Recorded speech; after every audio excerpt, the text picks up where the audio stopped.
Hello दोस्तों, मैं दिनेश चौधरी लेकर आया हूं 2024 के लिए जो एमपीपीएससी प्री का नया सिलेबस आया है उसकी 10वीं यूनिट। इसका ये दूसरा वीडियो है। मैं आपको पिछले वीडियो में मध्य प्रदेश की जनजातियों का प्रादेशिक वितरण और उनके संवैधानिक प्रावधान पढ़ा चुका हूं। इस वीडियो में हम मध्य प्रदेश की प्रमुख जनजातियों के बारे में बात करेंगे। आइए शुरू करते हैं।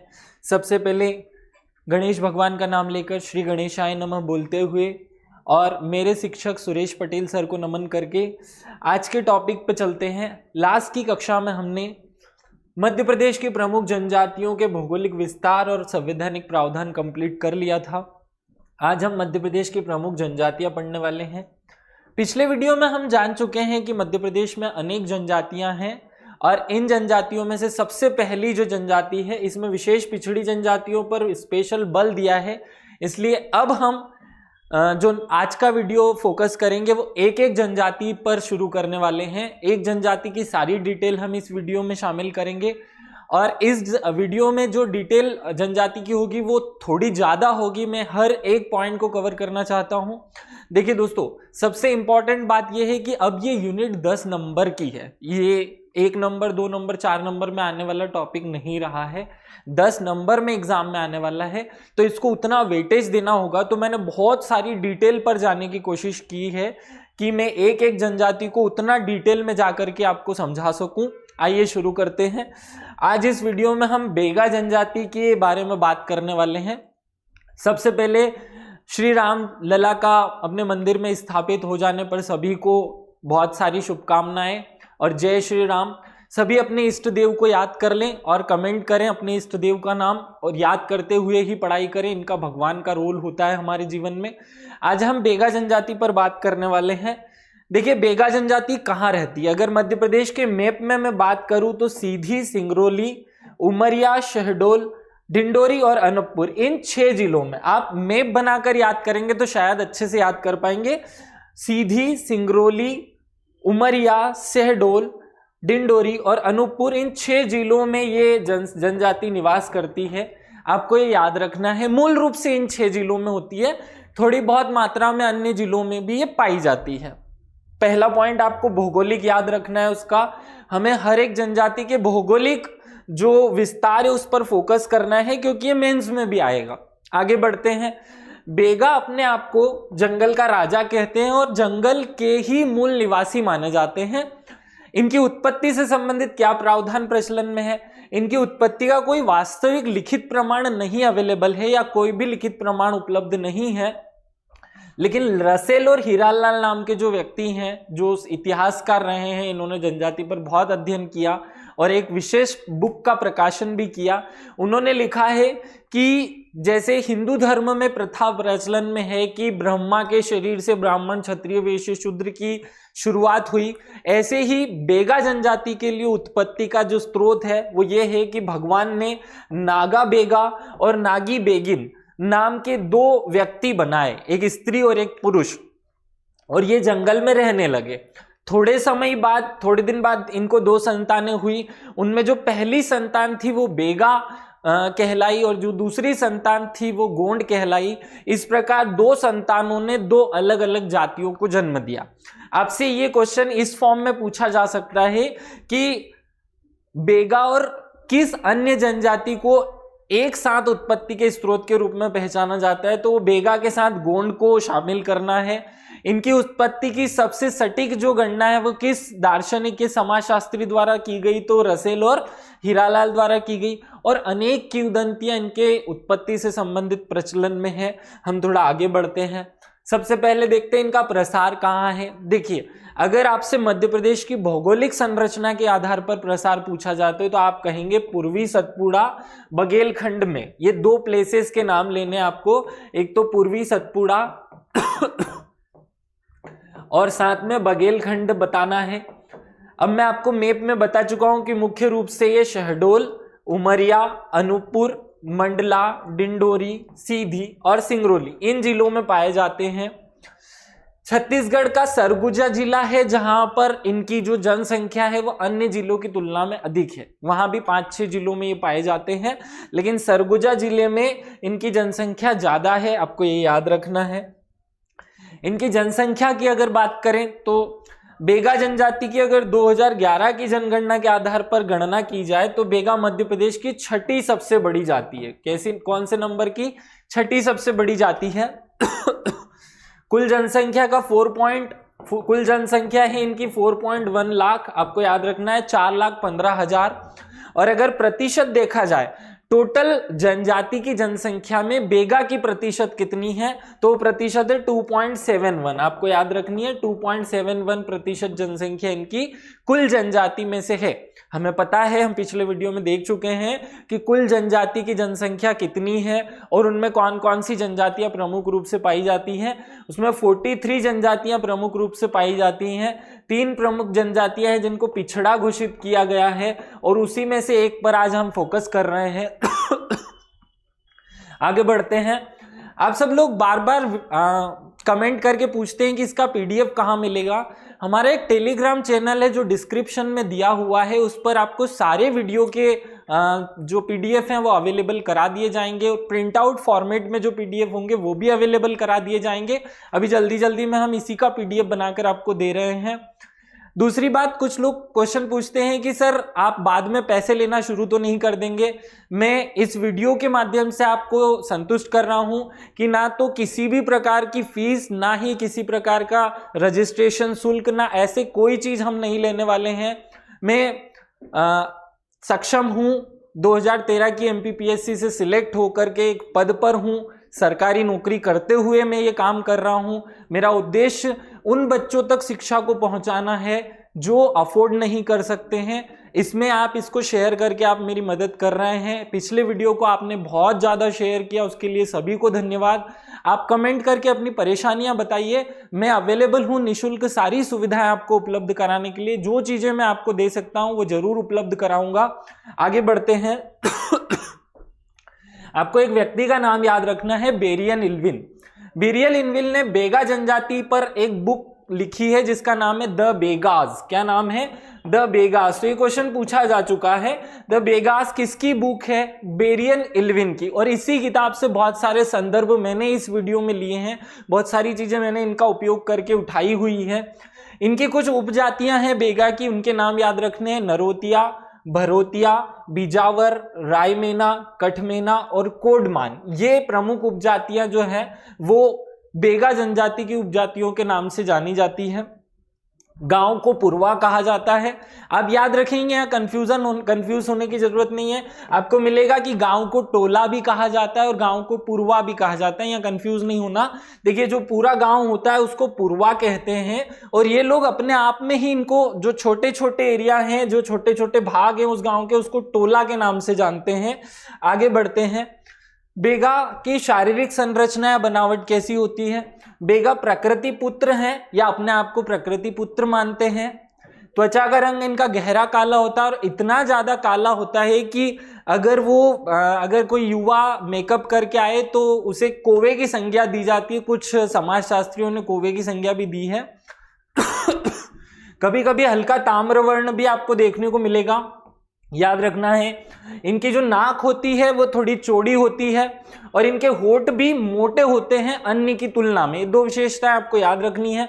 स्त्री और पुरुष के बाल लंबे और घुंघराले होते हैं और पुरुष बाल कटवाते ही नहीं हैं। छठे दिन जब कोई बच्चा जन्म लेता है तो उसके छठे दिन उनका मुंडन संस्कार होता है, आगे हम समझेंगे।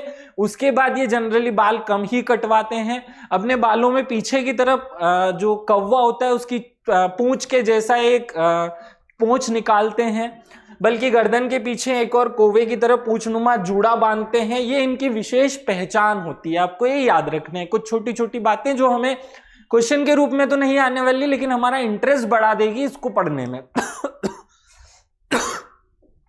बेगा जो है वो भूमिया की एक शाखा है। अब यहाँ 2 अलग अलग बातें हैं।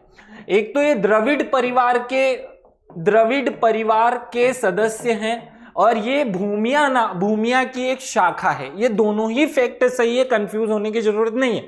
हो सकता है किसी किताब में लिखा हो कि बेगा जो है वो द्रविड़ परिवार की शाखा है। देखिए, हमारे भारत को 2 भागों में बांटा जा सकता है मानव शास्त्र के हिसाब से, एक आर्यन और एक द्रविडियन। तो ये एक ओवरऑल वर्गीकरण है। अगर और ज्यादा इसकी शाखाओं की बात की जाती है तो उसमें एक जो जनजातियां हैं उनका एक वर्गीकरण होता है भूमिया के आधार पर, और बेगा जो है वो भूमिया की एक शाखा मानी जाती है। गांव या परिवार की बड़ी बूढ़ी महिलाएं जो बच्चा जनाने वाली दाइयों के रूप में काम करती है, उनके लिए एक स्पेशल शब्द सुनमाई उपयोग किया जाता है। आपको ये याद रखना है, एक बार क्वेश्चन पूछा जा चुका है, सुनमाई क्या है? सुनमाई उन महिलाओं को कहा जाता है जो बच्चे पैदा करवाने का काम करती है या बच्चे पैदा करवाने के लिए दाई के रूप में अपनी भूमिका निभाती है। ये बेगा जनजाति का स्पेशल पॉइंट है, या बेगा जनजाति के में ही ये महिलाएं पाई जाती है। बेगा में अगर जाति की बात की जाए तो आगे हम डिटेल समझते हैं। देखिए, बेगा में भी जातियां पाई जाती हैं और बेगा में अलग अलग आधारों पर जातियों का निर्माण हुआ है। बेगा जाति जो है वो कर्म के आधार पर बनी है, कुछ कर्म के आधार पर बनी है, कुछ वर्ण के आधार पर और कुछ रंग के आधार पर। ऐसी कम से कम 12 से 14 जातियां इनमें पाई जाती हैं। स्पष्ट नहीं है कि टोटल कितनी जातियां पाई जाती हैं। हार और गोड़ा सकेलने का वाले खूड़िया कहलाते हैं। तो अब आपको यहाँ एक जो वर्ड याद रखना है, खूड़िया। खूड़िया एक जाति है जो बेगा की है, जो कि नदी नालों के किनारे रहती है या फिर हाड़ का काम करती हैं। दो हाड़ का काम करने वाले या नदी नालों के किनारे रहने वाली जो जाति हैं उनको खूड़िया कहा जाता है। कुछ जाति निवास के आधार पर भी बनी है, जैसे बांटे के समय दान नेग में लेने वाले निधुनिया कहलाते हैं। तो निधुनिया भी क्या है? निधुनिया बेगा की एक जाति है। 2 जातियों के नाम मैंने लिए, सारी का उदाहरण नहीं बता रहा हूं, याद नहीं रहेंगे इतने नाम। खूड़िया बेगा की एक जाति है और निधुनिया भी बेगा की एक जाति है। कुछ जातियों का निर्माण जो प्रतीक चिन्ह के रूप में उपयोग किए जाने वाले इनके प्रतीक हैं उनके आधार पर भी हैं। जैसे सराई वृक्ष को जो अपना प्रतीक चिन्ह है टोटम मानते हैं वो सरडिया कहलाते हैं। जो उदार वृक्ष को अपना प्रतीक मानते हैं टोटम मानते हैं वो उदारिया कहलाते हैं। और बरंगा वृक्ष को जो अपना प्रतीक मानते हैं वो बरंगिया कहलाते हैं। तो हमने समझा कि बेगा में 12 से 14 जातियां पाई जाती है। सबके नाम याद नहीं करने हैं, लेकिन उसमें से जो इंपॉर्टेंट 5 है वो हमने याद किए। 2 जातियां जो हैं वो खुड़िया और निधुनिया हमने याद किया। 3 सरडिया, उधारिया और बरंगिया, ये याद करना है कि ये किसकी जातियां हैं। या देखिए, उपजाति अलग होता है और एक जातियां की उसी में बटे हुए कुछ नाम होते हैं, वो हमको याद रखने हैं। एक जाति के सदस्य रक्त संबंधी माने जाते हैं और ये आपस में कभी विवाह नहीं करते। यहाँ गोत्र में विवाह चलता है लेकिन जाति में विवाह प्रचलन नहीं है। याद रखना है आपको। अब कुछ विशेष पॉइंट्स पे आते हैं। बिल्मा नृत्य जो है वो विवाह के अवसर पर किया जाता है, आपको याद रखना है। गांव के मुखिया को हम मुकद्दम कहते हैं, या बेगा जनजाति में गांव के मुखिया को मुकद्दम नाम से जाना जाता है। विवाह में एक अवसर होता है, एक प्रथा होती है करसकोवा। आपको ये शब्द याद रखना है, करसकोवा। करसकोवा कलश स्थापना को कहते हैं जो मंगलिक कार्यों का प्रतीक होता है। देखिए, बेगा जाति में जब विवाह होता है तो उस विवाह में करसकोवा नाम की एक प्रथा का प्रचलन होता है, जिसका अर्थ होता है कलश की स्थापना। और कलश की स्थापना एक मांगलिक कार्य है जिससे सब शुभ कार्य करने के टाइम पे किए जाते हैं। दादरिया जो गीत है वो बेगा में प्रचलन में है और विवाह के अवसर पर सवाल जवाब शैली में नगाड़े और टिमकी बजाते हुए गाया जाता है। आपको ये याद रखना है। दादरिया गीत किस जाति में, मैं आपको इसके गीत और डिटेल में भी बताने वाला हूँ, नृत्य भी बताने वाला हूँ, लेकिन जो खास बातें जिन पर ज्यादा फोकस करना है वो मैं आपको अभी बताते जा रहा हूं। ददरिया गीत विवाह के अवसर पर किया जाता है और सवाल जवाब शैली में होता है, ये याद रखना है। इसमें 2 वाद्य यंत्र नगाड़ा और टिमकी बजाए जाते हैं। आगे बढ़ते हैं। इनमें विवाह कैसा होता है, देखिए। बेगा समाज में विवाह को एक पवित्र बंधन माना जाता है। विवाह कैसा है, यहाँ पर एक पवित्र बंधन है। जैसे हिंदू धर्म में विवाह को एक पवित्र बंधन माना जाता है, वैसे ही बेगा जनजाति में विवाह को भी पवित्र बंधन माना जाता है। मामा और बुआ के लड़के लड़कियों में विवाह होता है, जिसे दूध लोटावा कहते हैं। हमें ये पता है ये और भी जनजातियों में पाया जाता है, लेकिन बेगा में मामा बुआ के लड़के लड़कियों में विवाह होता है, ये आपको याद रखना है। लड़की को वर चुनने का अधिकार दिया गया है इस जनजाति में, या इनमें महिलाओं को इतनी स्वतंत्रता दी जाती है कि वो अपनी इच्छा से वर ढूंढ सके।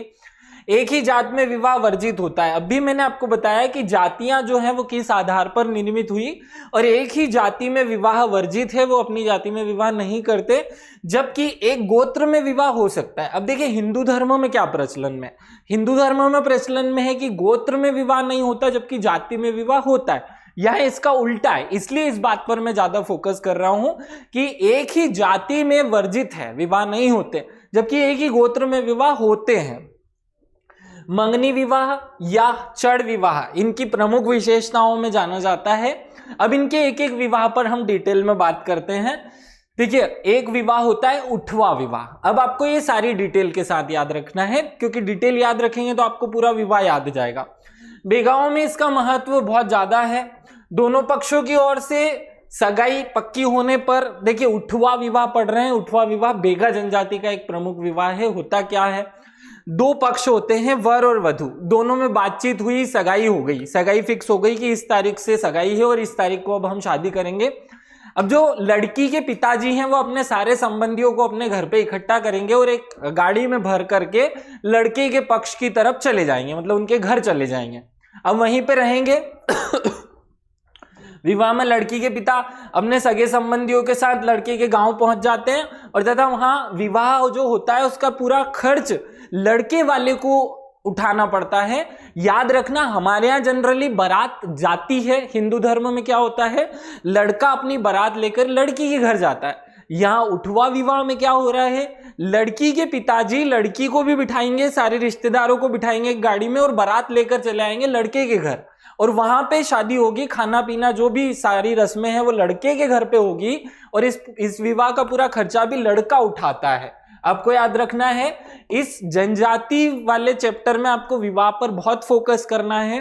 बेगा जनजाति में उठवा विवाह प्रचलन में है, जिसका अर्थ होता है उठ करके लड़के के घर चले आना और वही सारा खर्च उठाएगा, इसलिए इसको उठवा विवाह कहा जाता है। याद रखना। एक होता है चोर विवाह। चोर विवाह बहुत स्पेशल विवाह है। बेगा में चोर विवाह का सर्वाधिक प्रचलन है। इसमें लड़का लड़की राजी बाजी से भाग जाते हैं, दोनों की इच्छा, दोनों ने एक दूसरे को पसंद कर लिया, दोनों एक दूसरे के साथ भाग गए। भागने के बाद वो ऐसा नहीं है कि भागकर किसी विदेश क्षेत्र में चले गए, भाग के कहीं जाना नहीं है, भागना है केवल। और फिर जो गांव का मुकद्दम है, लड़के के गांव का जो मुकद्दम है या किसी रिश्तेदार के यहाँ पर आपको रुकना रहेगा। आप पहुंच जाएंगे और उनको कहेंगे कि भैया हम एक दूसरे के साथ भाग गए हैं, हमको शादी करनी है। अब यदि लड़की जबरन भागकर आई है, जबरन उसकी इच्छा नहीं है, लड़का भगा कर ले गया, उसको नहीं पता कि मैं भाग करके शादी करने के लिए भगा के लेकर जा रहा है, तो उस लड़की को उसके पिता को सौंप दिया जाता है, लड़की को अपने माता पिता को सौंप दिया जाता है। और अगर दोनों की मर्जी है, दोनों राजी हैं एक दूसरे के साथ शादी करने, तो राजी हो तो उनको उस लड़की के माता पिता को बुलाएंगे, लड़के के माता पिता को बुलाएंगे और शादी करवा देंगे। ये होता है चोर विवाह। अब देखिए नाम पे मत जाना, नाम पे लग रहा है चोर विवाह माने कुछ चोरी हो रही है, चोरी नहीं हो रही है।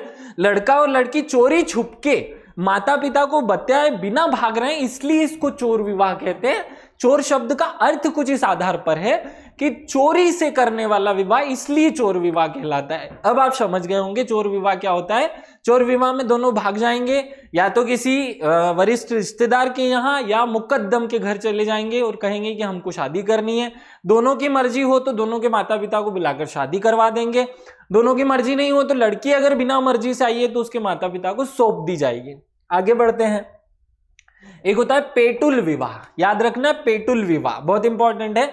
इसमें कुंवारी लड़की अपनी इच्छा से लड़के के घर पे जाकर बैठ जाती है। बहुत इंटरेस्टिंग विवाह है। लड़की को अगर लड़का पसंद आ गया है, दोनों एक दूसरे को पसंद करते हैं, तो अभी लड़की उठ करके लड़के के घर में जाकर बैठ जाती है। अब यहां अगर बैठ गई है वो लड़की आपके घर पे आके, तो विवाह की शुरुआत हो गई, समझिए। अब इसका खबर या इस बात की जो खबर है वो मुकद्दम, जो उस गांव का सरपंच है या उस गांव का प्रमुख व्यक्ति है, मुखिया है, उसको दी जाती है।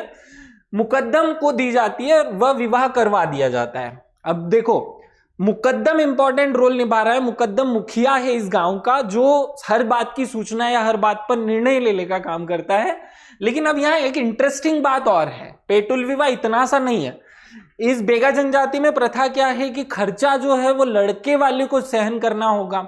लेकिन इस स्थिति में अब खर्चा तो हुआ ही नहीं, तो लड़के से खर्चा करवाना पड़ेगा। अब इस स्थिति में क्या होगा, इस विवाह में लड़की वाला लड़के वाले से 100 या 200 रुपए खर्चा लेता है। यदि लड़के का पिता खर्च नहीं देता तो अब और इंपॉर्टेंट बात, लड़के को अपने ससुर के घर पर 3 साल से 7 साल तक की ड्यूरेशन का टाइम होता है, जिसको लमसेना कहा जाता है। इस ड्यूरेशन को कहते हैं लमसेना। खेल लमसेना शब्द बेगा जनजाति में दामाद के लिए उपयोग किया जाता है। एक वेराइटी भी है लमसेना विवाह, वो मैं आपको अभी पढ़ाने वाला हूं आगे।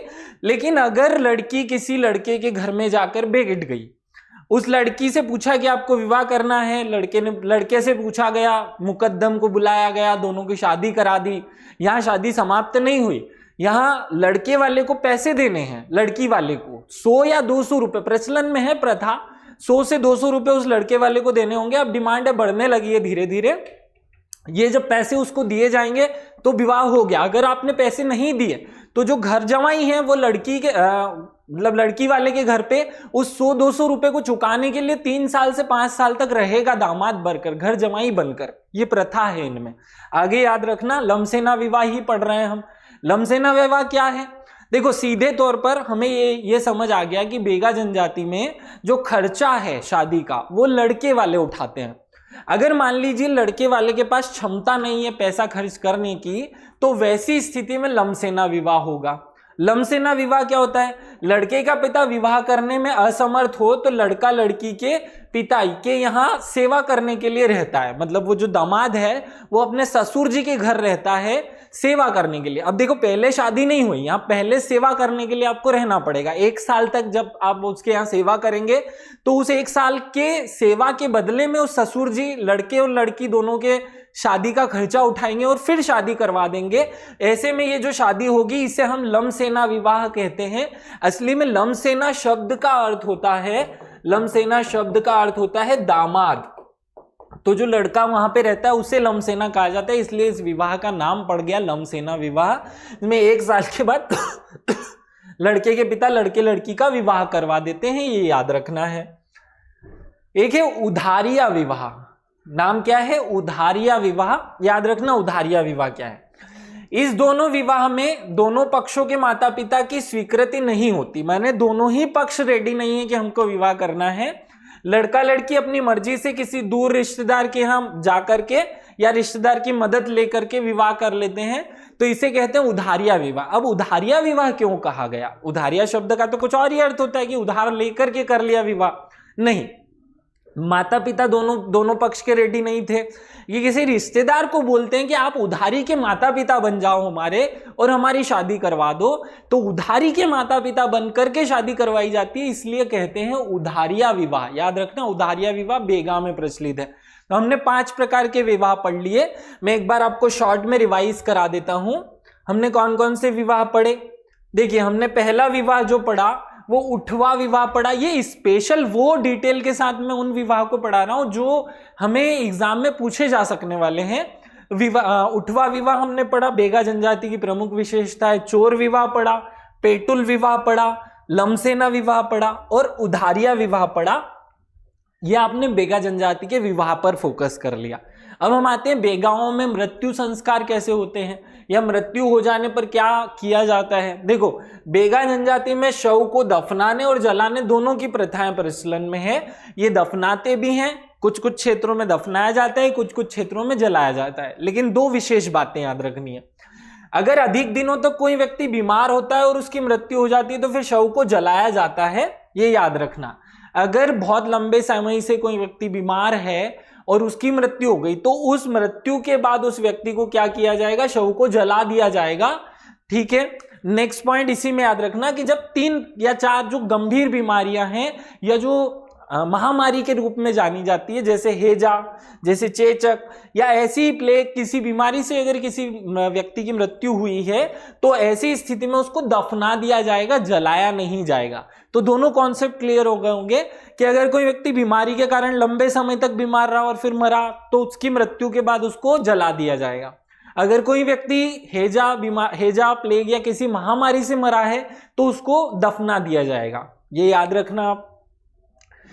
एक प्रथा प्रचलन में है सामरा प्रथा। सामरा प्रथा बेगाओं में विशेष है। क्या है ये? मरने वाले की अंतिम सांस जब वो मरने वाला होता है, थोड़ा समय बचा हुआ है, मतलब 1-2 घंटे में मरी जाएगा, ऐसी स्थिति है, तो सोने या चांदी का एक सिक्का लेते हैं और उस सिक्के पर दही रखते हैं और उस मरने वाले को दही चटाया जाता है उस सोने चांदी के सिक्के से। ऐसी प्रथा को हम कहते हैं सामरा प्रथा। एग्जाम में आ चुका है ये क्वेश्चन, छत्तीसगढ़ में पूछा था खैर ये क्वेश्चन, छत्तीसगढ़ की एक प्री एग्जाम में पूछा जा चुका है। सामरा प्रथा किस जनजाति में प्रचलन में है? बेगा में प्रचलन में, इसलिए मैं आपको डिटेल में बता रहा हूं। तो सामरा प्रथा बेगाओं की प्रथा है। दूसरा, सामरा प्रथा में होता क्या है कि मरने वाले की अंतिम सांस के समय आत्मा तृप्ति के लिए सोने या चांदी के रुपये या एक सिक्के पर दही रख करके उसके मुंह में रखते हैं ताकि अगले जन्म में वो व्यक्ति धनवान धन धान्य से परिपूर्ण हो। एक प्रथा परंपरा है। तो सामरा प्रथा किस जनजाति में प्रचलन में है? आपको याद रखना है, बेगा में प्रचलन में है। आगे बढ़ते हैं। वस्त्र आभूषण। वस्त्र आभूषण कैसे पहनते हैं? देखिए, वस्त्र बेगा अपने शरीर पर बहुत कम वस्त्र पहनते हैं। प्रायः पुरुष जो है वो एक विशेष वस्त्र जिसको पटका कहते हैं, पटका माने लंगोटी होती है, इसका नाम यहाँ पटका है। तो पटका या लंगोटी, लंगोटी को ही बेगा पटका कहते हैं, पहनते हैं या सामान्यतः वो पहनकर रहते हैं। स्त्रियां जो है वो शरीर पर केवल साड़ी लपेटती है, मतलब साड़ी को पूरे शरीर पर लपेट लिया जाता है। यही बेगा जनजाति का जो पहनावा है वो है। लेकिन आजकल के जो युवा हैं वो इन वस्त्रों में कुछ विशेष बातें या विशेष रूप से इनको विशेष प्रकार से जो हिंदू धर्म या जो शहरीकरण के कारण जो कपड़े हैं उनको पहनने लगे हैं। अर्थात आजकल बेगा जनजाति में अपनी मूल विशेषताएं गुम गई हैं, गुम हो चुकी हैं, उनकी विरासत वाली चीजें कम बची हैं। आगे बढ़ते हैं। वस्त्र हमने देख लिया कि शरीर पर बहुत कम वस्त्र पहनते हैं। पुरुष अवसर पर या आजकल तो सभी लोग जो सभी युवा हैं वो एक विशेष प्रकार का कमीज, कमीज को बेगाओं में हतोसा कहा जाता है। क्या कहा जाता है? हातोस कहा जाता है, ये याद रखना। इसका मतलब होता है कमीज, कमीज माने शर्ट। और जैकेट भी पहनते हैं, ये धोती पहनते हैं, जैकेट पहनते हैं। सिर पर 16 हाथ का फेटा बांधते हैं। फेटा मतलब होता है जो पगड़ी बांधी जाती है उससे। तो बेगा जनजाति में दो शब्द याद रख लेना, एक हतोसा, हतोसा मतलब शर्ट, और पगड़ी जो बांधी जाती है उसे फेटा कहते हैं। फेटा जनरली 16 हाथ का होता है या 16 फीट का होता है, ये आपको याद रखना है। बेगा स्त्रियां जो हैं वो 3 तरह की साड़ी पहनती हैं। साड़ी को इनमें लुगड़ा कहा जाता है या साड़ी को लुगड़ा शब्द से डिनोट किया जाता है, पहचाना जाता है। देखिए 3 तरह की साड़ियां कौन सी है? मूंगी साड़ी, बिगरा साड़ी और चकदरिया साड़ी। ये 3 वेराइटीज की साड़ी होती है। पहली होती है मूंगी साड़ी, दूसरी होती है बिगदरिया साड़ी या बिगरा साड़ी, और तीसरी होती है चकदरिया साड़ी। ये क्या होती है? तीनों जो है वो मोटे सूत के कपड़े से या मोटे सूत के धागे से बनी होती हैं, जिनमें कलात्मक बेलबूट की कढ़ाई होती है और इन्हें एक स्पेशल जाति बनाती है जिसे पनिका कहते हैं। देखिए, बेगा जनजाति जिस साड़ी को पहनती है वो पनिका नाम की जाति द्वारा बनाई जाती है। आप इस पॉइंट को विशेष रूप से याद करना। इनकी जो साड़ियां होती है उन पर भी थोड़ा फोकस कर लेते हैं। मूंगी जो साड़ी होती है, मूंगी धोती कहते हैं उसे, वो 16 हाथ की होती है, लाल रंग की होती है सामान्यतः, और उस लाल रंग की साड़ी में सफेद रंग की लाइनिंग होती है जिससे उसको सजाया जाता है। मतलब मूल रूप से लाल रंग की होगी, बीच बीच में सफेद धागे से उस पर कारीगरी की जाएगी या सफेद धागे से लाइनिंग के माध्यम से कारीगरी की जाएगी। ये होती है मूंगी साड़ी। और आगे बढ़ते हैं। बिगरा धोती। बिगरा धोती क्या होती है? दोनों छोर पर पल्ले होंगे और पल्ले में बेलबूट के साथ साथ कुछ रेखाएं बनी होंगी, और इसकी साइज जो है वो मूंगा साड़ी से थोड़ी छोटी होगी, ये याद रखना। एक होती है चकदरिया धोती, ये होती है सफेद, इसका पूरा रंग सफेद होता है और दोनों पल्लों पर फूल या इनकी जनजाति में जो जंगली वस्तुएं पाई जाती है, पत्तियां, फूल पत्तियां, उनकी सजावट इस पर होती है। 3 साड़ियां हमने याद करनी है, मूंगी साड़ी, बिगरा साड़ी और चकदरिया साड़ी, याद रखना। तो चकदरिया जो है वो जंगल जैसे जो प्रिंटिंग होती है उसको करके सफेद साड़ी पर जंगल जैसी प्रिंटिंग करके बनाई जाती है। बिगरा साड़ी में दोनों तरफ पल्ले होते हैं जिनमें जड़ी बेलबूट जैसी कलात्मक रचनाएं की जाती हैं। और मूंगा साड़ी जो है वो 16 हाथ की होती है और इसमें लाल रंग होता है, मूल रूप से सफेद रंग से उसमें सजावट की जाती है। एक चौबाना धोती होती है, ये एग्जाम में आ चुका है क्वेश्चन। मैं इतनी डीप में इसलिए जा रहा हूं क्योंकि क्वेश्चंस आ चुके हैं। ये अभी जो एग्जाम हुआ था कांस्टेबल का, उसमें पूछा गया प्रश्न है चौबाना धोती किस जनजाति में प्रचलन में है। चौबाना धोती में लाल और सफेद रंग के चौबाने होते हैं जिसे सुहागन स्त्री द्वारा पहना जाता है। अब फंडा समझ लो। देखिए, जब भी बेगा जनजाति में विवाह होता है तो उस विवाह के अवसर पर जो वधू होती है, जो दुल्हन है, वो एक स्पेशल साड़ी पहनती है जिसे हम चौबाना कहते हैं। याद रखना, चौबाना क्या है? बेगा जनजाति में विवाह के अवसर पर या याद रखना सुहागन स्त्री द्वारा पहने जाने वाली साड़ी का नाम है चौगाना। एक और धोती है जिसका नाम है टुकड़ी धोती। क्या नाम है? टुकड़ी धोती। देखिए, बेगा जनजाति में अगर कोई महिला का पति मर जाता है तो वो विधवा हो जाएगी। उस विधवा को एक स्पेशल साड़ी पहननी होगी जिसको टुकड़ी धोती कहते हैं। क्या कहते हैं? टुकड़ी साड़ी या टुकड़ी धोती। देखिए, साड़ी और धोती, मालवा में धोती को साड़ी या साड़ी को धोती कहा जाता है, जनरल शब्द है। इन सब जो मैं आपको चीजें पढ़ा रहा हूं, इनको लिखने की, नोट डाउन करने की ज्यादा जरूरत नहीं है। नीचे डिस्क्रिप्शन में हमारा टेलीग्राम चैनल का लिंक दिया हुआ है, आपको उस पर सारी चीजें अवेलेबल हो जाएंगी। आज से मैं लगातार 6 दिन तक, 7 दिन तक, जब तक ये जनजातियां नहीं खत्म हो जाती, रोज एक वीडियो अपलोड करूंगा। एक कमेंट आया था कि सर आप रोज गायब हो गए। नहीं, मैं गायब नहीं हुआ। राम मंदिर के लिए जो व्यवस्था चल रही थी उसमें शामिल था, इसलिए थोड़ी तबीयत भी खराब है। आप रोज इस चैनल से एक वीडियो प्राप्त करके इस जनजाति चैप्टर को पढ़ेंगे। हम कोशिश करेंगे कि 30 जनवरी तक, 31 जनवरी, 30 जनवरी, 1-2 फरवरी तक इस पूरे चैप्टर को खत्म कर दे, 10वीं यूनिट को। इसके बाद हम जो अन्य पोर्शन ऐड हुआ है नया वाला, उसको भी इसी चैनल पर फ्री में पढ़ाने वाले हैं। को कहीं व्यवस्थित भागने की जरूरत नहीं है। अब बस इसे याद करते जाइए, इंपॉर्टेंट है याद करना। तो 5 प्रकार की साड़ियां कुल मिला के हमने पढ़ी। 3 मूल साड़ियां हैं और 2 हमने पढ़ ली स्पेशल। एक तो चौबाना साड़ी और एक टुकड़ी धोती पढ़ी। आगे बढ़ते हैं। जन्म। देखिए, बच्चों के जन्म के समय कुछ व्यवस्थाएं, कुछ शब्द प्रचलन में आए, वो हम पढ़ लेते हैं। बच्चे के जन्म के बाद स्थानीय जड़ी बूटियां जो है वो माता, जच्चा, मतलब देखिए 2 शब्द होते हैं, जच्चा, बच्चा। जच्चा माने माता, बच्चा मतलब बच्चा। तो जच्चा को पिलाई जाती है जिसे बड़ी उजहा कहते हैं। ये उजहा एक शब्द है, बड़ी उजहा या बड़ी दवाई, इसे बड़ी दवाई भी कहते हैं। देखिए, बेगा जनजाति में जब कोई महिला बच्चे को जन्म देती है तो उस महिला को जन्म के बाद एक दवा पिलाई जाती है जिसे बड़ी उजहा या बड़ी दवाई कहा जाता है। ये याद रखना। ये बेगा जनजाति में स्पेशल है। जंगल से कुछ कंदमूल या कुछ जड़ी बूटियां ढूंढ करके स्पेशली बनाई जाती है। और ये इसलिए मैं बता रहा हूं आप लोगों को क्योंकि मध्य प्रदेश और भारत की सरकार ने जब हमारी आयुष चीजों पर, जो प्राचीन पद्धतियां हैं, जड़ी बूटियां हैं जिनसे हमारे देश में उपचार किया जाता था, उन पर फोकस करना शुरू किया, तो इसे भी नामित किया गया कि ये बेगा जनजाति की जो जड़ी बूटियां हैं वो पूरे भारत के लोगों को प्राप्त होनी चाहिए, क्योंकि इससे महिला बहुत जल्दी रिकवर कर जाती है, बहुत जल्दी वो तंदुरुस्त हो जाती है। 6ठे दिन तो बेगा महिलाएं काम करना शुरू कर देती है घर में। इतनी ज्यादा मजबूत जो है वो, इतनी ज्यादा अच्छी जो है क्वालिटी की जड़ी बूटियां होती हैं ये, याद रखना। सोवर उड़ाई एक शब्द है, सोवर उड़ाई। जन्म के 6ठे दिन नवजात शिशु का जो नाड़ा होता है, जिससे वो माता के गर्भ से जुड़ा होता है, वो नाड़ा सूख जाता है। और नाड़ा जब सूख करके गिर जाता है तो इसे सोवर उड़ाई कहते हैं। और उस दिन एक प्रोसेस, एक प्रथा जो है परंपरा के रूप में बेगा जनजाति में की जाती है, जिसे सोअर उड़ाई कहते हैं। याद रखना ये शब्द, सोअर उड़ाई। सोअर उड़ाई क्या होता है? सोअर उड़ाई एक प्रथा है जो बच्चे का नाड़ा गिर जाने के बाद में बेगा जनजाति में की जाती है। याद रखना। इसी दिन छठी पूजा की जाती है या छठ पूजा की जाती है। और छठ पूजा के टाइम पे गुड़ और गेहूं की जो गेहूं है उनको दोनों को साथ में उबालकर घुंघरी बनाई जाती है और वो महिलाओं में बांटी जाती है। ये बेगा प्रथा में परंपरा प्रचलन में है, ये याद रखना। छठी के दूसरे दिन शिशु के माता पिता जो हैं वो बच्चे का सिर मुड़ा देते हैं या सिर के बाल काट दिए जाते हैं। और इसे बेगा, जब बाल काटे जाते हैं तो हमारे यहाँ मुंडन कहते हैं, इसे बेगा जनजाति में झालर कहा जाता है। क्या कहा जाता है?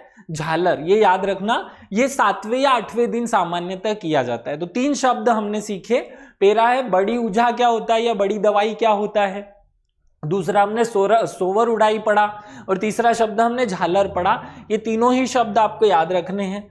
और आगे बढ़ते हैं। आवास। बेगा जनजाति कैसे आवास में रहती है? देखिए सब सारी जनजातियां समूह में रहना पसंद करती हैं, वो एक एक ग्रुप बना करके समूह में रहती है। बेगा जनजाति भी समूह में रहती है और गांव को टोला कहा जाता है। मैंने पहले कहा था गांव को पूर्वा कहा जाता है, यहाँ गांव को मैं टोला कह रहा हूँ, कंफ्यूज नहीं होइए। जो पूरा बड़ा गांव है उसे पूर्वा कहा जाएगा और उसमें एक जो हिस्सा बना हुआ है उसे टोला कहा जाता है। क्या होता है, इनके गांव 4-4, 5-5 टुकड़ों में फैले हुए रहते हैं, तो उसे जो मूल रूप से गांव के लिए शब्द उपयोग किया जाता है वो टोला है। आप टोला ही एग्जाम में आंसर करेंगे। एग्जाम में अगर ये क्वेश्चन पूछा जाता है कि बेगा जनजाति के गांव को क्या कहते हैं, तो आपको टोला आंसर करना है। क्या कहा जाता है? टोला। संपन्न बेगाओं में जो घर होते हैं वहां घर के साथ में उठने बैठने के लिए घर के बाजू में एक और मकान बना होता है, इसे बेगा बंगला कहा जाता है। एक शब्द है बेगा बंगला। क्या है? देखिए जो पैसे वाले बेगा जनजाति के लोग होते हैं या थोड़े संपन्न जो बेगा जनजाति के लोग हैं, वो अपने घर के साइड में एक घर और बनाते हैं और उसमें केवल उठने बैठने या मेहमानों के आने जाने का काम होता है, जिसे बेगा बंगला कहा जाता है। तो मूल घर तो अपना जिसमें निवास होता है, बेगा बंगला भी याद रख लेना। टोला में मुकद्दम की मर्जी से एक अहीर, एक अंगरिया और एक गुनिया, ये 3 अलग लोग हैं। देखो बेगा जनजाति के लोग तो टोले में निवास करेंगे, वहां दूसरी जाति के लोगों को निवास करने की अनुमति नहीं है, लेकिन जो मुखिया है उसे मुकद्दम कहते हैं। तो ये मुखिया जो मुकद्दम है, इसकी मर्जी से वहां 3 लोग, एक अहीर, एक अगरिया और एक गुनिया, इनको रहने की परमिशन दे दी जाती है क्योंकि ये उनके ही काम में मदद करने वाले। अब अहीर क्या करता है? अहीर बेगाओं के मवेशियों को चराता है। क्वेश्चन पूछा जा चुका है छत्तीसगढ़ की पीएससी एग्जाम में।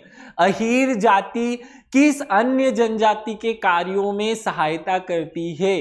अहीर जो है वो बेगाओं के यहाँ मवेशी चराने का काम करते हैं, ये याद रखना।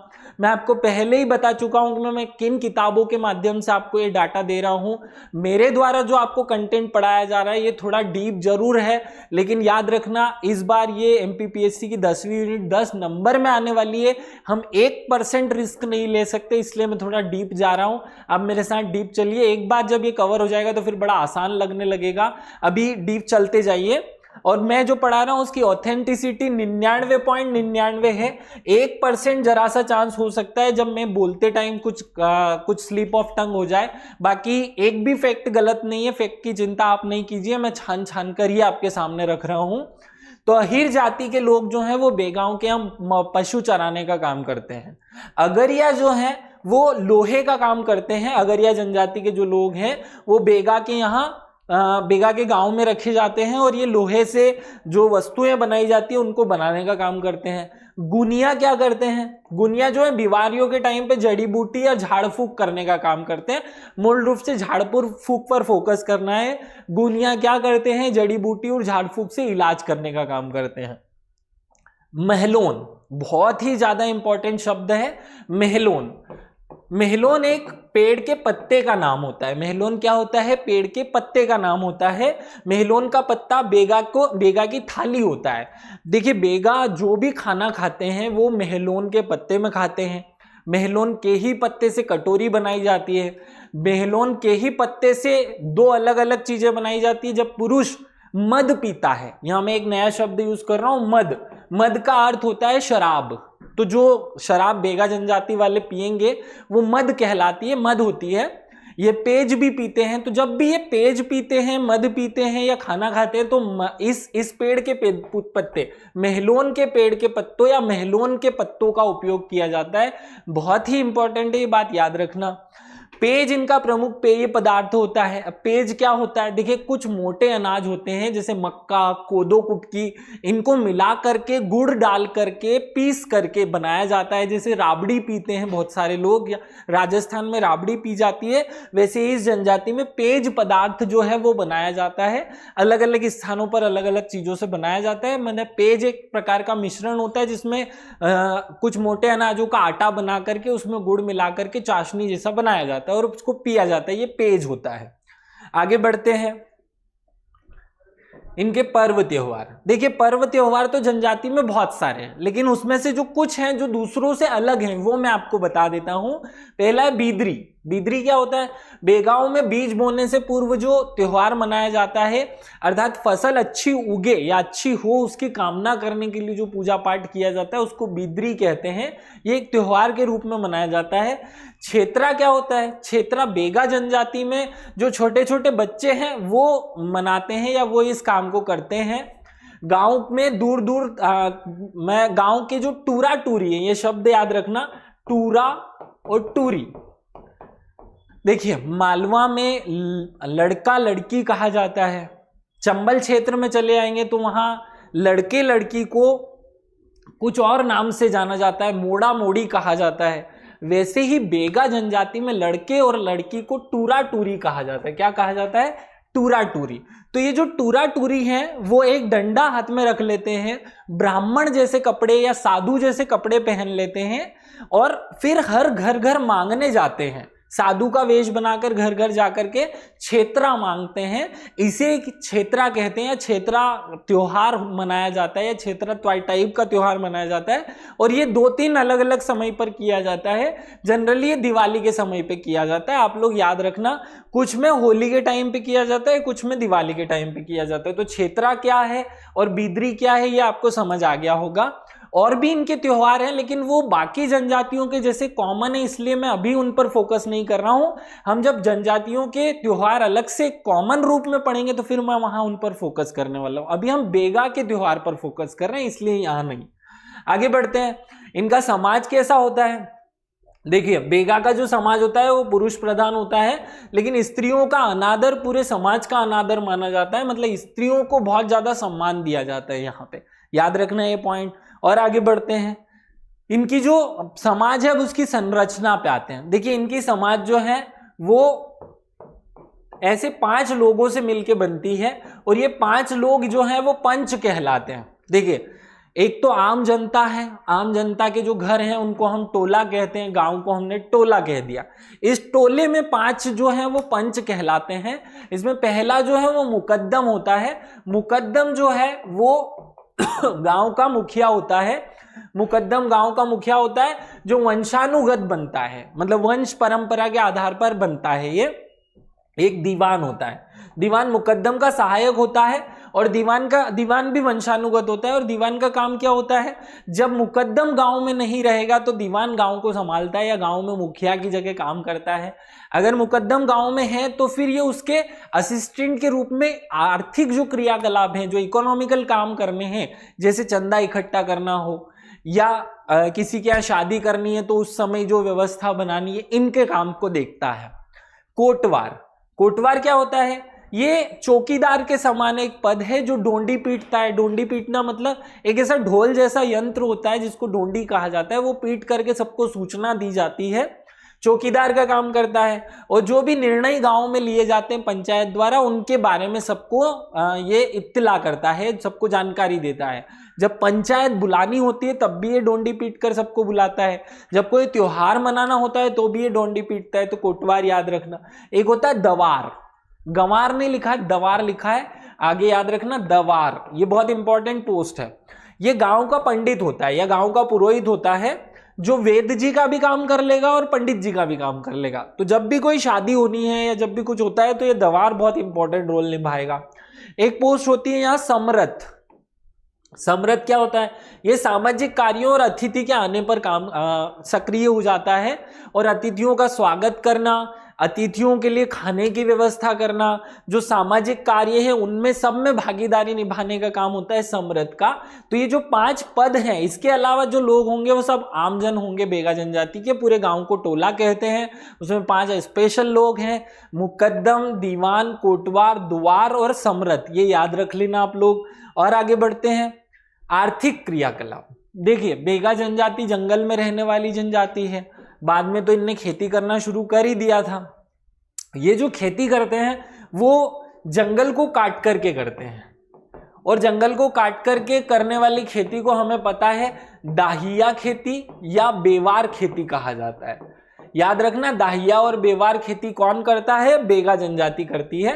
तो पहले तो सरकार ने परमिशन दे रखी थी, बाद में जब जंगलों का हास होने लगा तो इस खेती पर प्रतिबंध लगा दिए। तो वर्तमान में ये खेती बेवार भी नहीं कर पाते हैं। तो और क्या करते हैं? और ये करते हैं कि भैया ये जो टोकरियां बनाने, जंगली जो पैदावार है, जंगली जो सामान है, जंगल से प्राप्त होने वाले उत्पाद, उनको इकट्ठा करना और मार्केट में बेचना, लकड़ियां काट करके बेचना, ऐसे काम ये करते हैं। हल नहीं चलाते, ये स्पेशल बात है, आप याद रखना। कौन सी जनजाति हल नहीं चलाती? क्योंकि ये धरती को माता मानते हैं। देखिए, ये धरती को माता मानते हैं, तो फिर उस धरती पर हल चलाना जो है वो इनके समाज में प्रतिबंधित होता है, वो चलाते ही नहीं, इनकी परंपराओं के अनुकूल नहीं है। तो हर 5-10 साल में जंगल काटते हैं किसी स्थान पर, वहां खेती करते हैं, जब वो जमीन उपजाऊ नहीं रह जाती तो आगे बढ़ जाते हैं। लेकिन अब धीरे धीरे इनका ये जो अप्रवास है या प्रवास है, ये रुक गया है, एक ही स्थान पर रहने लगे हैं, और भारत सरकार और मध्य प्रदेश सरकार की अनेक योजनाओं से इनका धीरे धीरे विकास होने लगा है। एक चैप्टर है जनजातियों की प्रमुख योजना है, उसमें हम इनकी जो जनजाति प्रमुख योजना है वो पढ़ने वाले हैं। मैं आपको पहले ही बता चुका हूं कि एक विशेष पिछड़ी जाति है, जिसके बारे में कुछ डिटेल हमें उस पिछड़ी जाति वाले चैप्टर में पढ़नी है। धार्मिक मान्यताएं। देखिए, ये लोग धार्मिक नहीं होते, इनको पता नहीं है कि ये कौन से धर्म के लोग हैं, लेकिन हिंदू धर्म के संपर्क में आने से ये हिंदू धर्म की विशेषताओं को ग्रहण कर लिए हैं और धीरे धीरे हिंदू धर्म जैसे जो व्यवहार है वो करने लगे हैं, या वर्तमान में ये अपने आप को हिंदू धर्म का सदस्य मानते हैं। ये धार्मिक नहीं है, पहले तो याद रखना, लेकिन फिर भी हिंदू धर्म के संपर्क से हिंदू धर्म जैसा व्यवहार करते हैं। जीववाद नाम की या जीववाद और टोटम परंपरा पर अत्यधिक विश्वास करते हैं। 1931 में 1931 में जब भारत में जनगणना हुई थी, 1931 में हम अंग्रेजों के गुलाम हुआ करते थे। तो जब जनगणना हुई थी तो बेगा को एनिमिस्ट लिखा गया था। अब ये शब्द याद रखना, एनिमिस्ट किसे कहा जाता था? एनिमिस्ट कहा जाता था बेगा जनजाति को। 1931 की जनगणना में इन्हें हिंदू धर्म के लोगों में शामिल नहीं किया गया था, इन्हें एनिमिस्ट नाम से अलग से जनगणना करा करके भारत की सरकार ने शामिल किया था, ये याद रखना। चोंगी सुराई, ये एक शब्द है, बहुत ही ज्यादा स्पेशल है। चोंगी सुराई क्या होता है? जो हरे पत्ते होते हैं, उन हरे पत्तों में तंबाकू डाल करके तुरंत बनाई गई बीड़ी, ये चोंगी सुराई कहलाती है। क्या नाम है? चोंगी सुराई। ये याद रख लेना, ये केवल और केवल बेगा जनजाति में प्रचलन में, कोई और नहीं करता है, किसी और में ये प्रचलन में नहीं है, याद रखना। तो चोंगी सुराई याद रख लेना।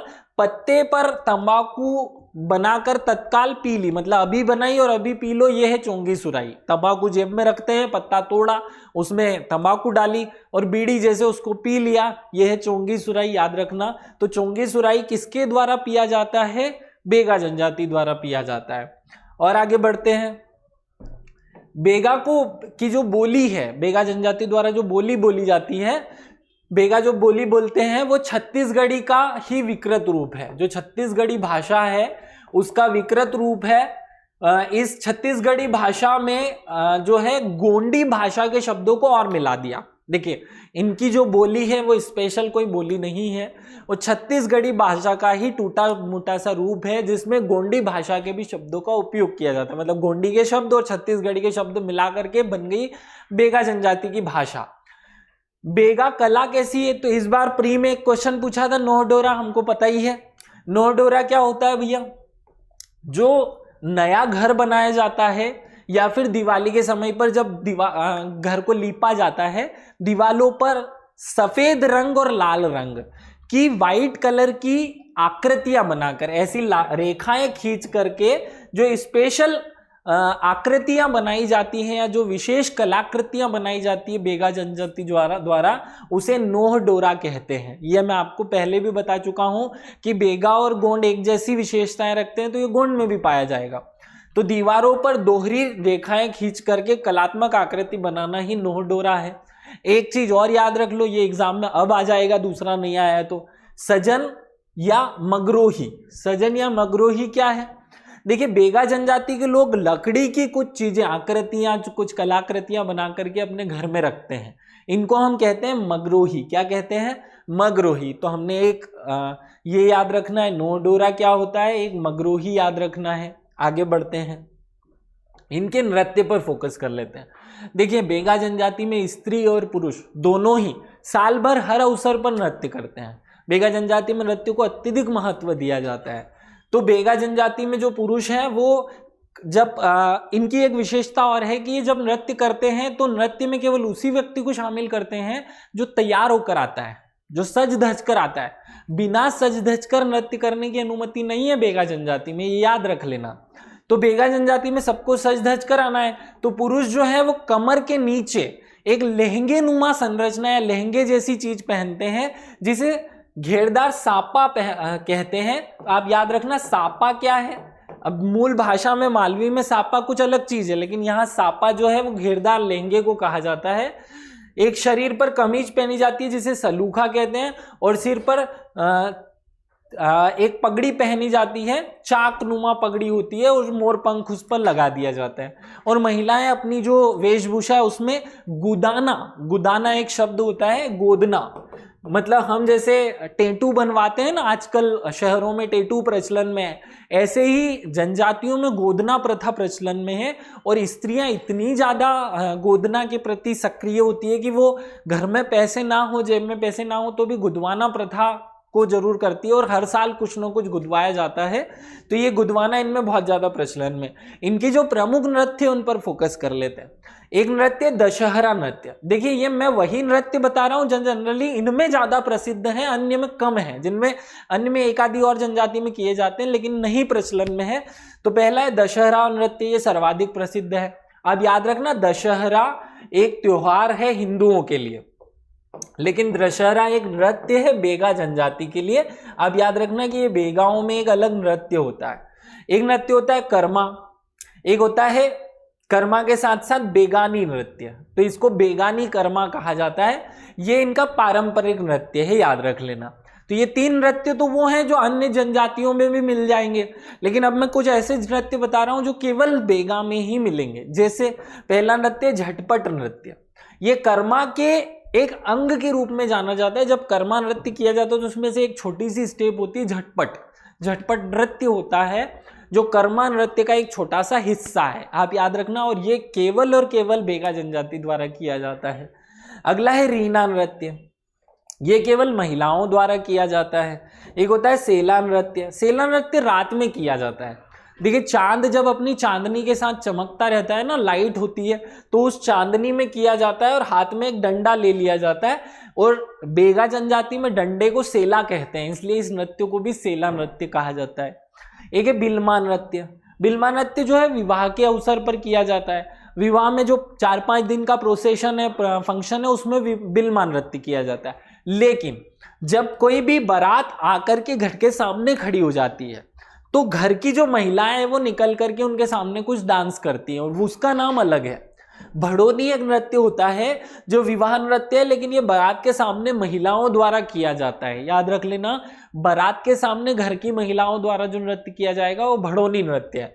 एक और नृत्य परधोनी नृत्य, ये विवाह नृत्य में जो बारात है उसके आगवानी के रूप में की जाती है, या बारात की आगवानी के लिए की जाती है। तो तीनों ही नृत्य विवाह से संबंधित हैं। बिल्मा नृत्य, भड़ोनी नृत्य और परधोनी नृत्य, ये तीनों ही आप इंपॉर्टेंट है, याद रखिएगा। आज के इस लेक्चर में हमने जो बेगा जनजाति है उससे रिलेटेड बहुत सारे फैक्ट्स को पढ़ाने की कोशिश की, और कोशिश की कि आपको सारे फैक्ट समझा सके। आपको इन सब चीज़ों को लिखने की ज़रूरत नहीं है, आप 2-3 बार इस वीडियो को रिवाइंड करके देख लीजिए तो आपको चीज़ें याद हो जाएंगी। PDF मैं अपनी तरफ से अवेलेबल करा दूंगा। फिर से मैं आपको एक बार बता दूं कि हमें ज़्यादा परेशान होने की ज़रूरत नहीं है। बहुत सारे कोचिंग संस्थान पढ़ाना शुरू कर दिए हैं, लेकिन हमें निःशुल्क अगर पढ़ाई करनी है तो आप मेरे साथ जुड़ सकते हैं। मैं आपको ये पूरा सिलेबस जिसमें नई नई चीज़ें जो भी जुड़ी हुई हैं वो सारी निःशुल्क पढ़ाने वाला हूँ। और मैं ऐसा भी नहीं करूँगा कि बीच में आपसे किसी भी प्रकार की फ़ीस की डिमांड करूँ, ऐसा कुछ नहीं है। आपको PDF अवेलेबल हो जाएगा। इस लेक्चर के लिए थैंक यू।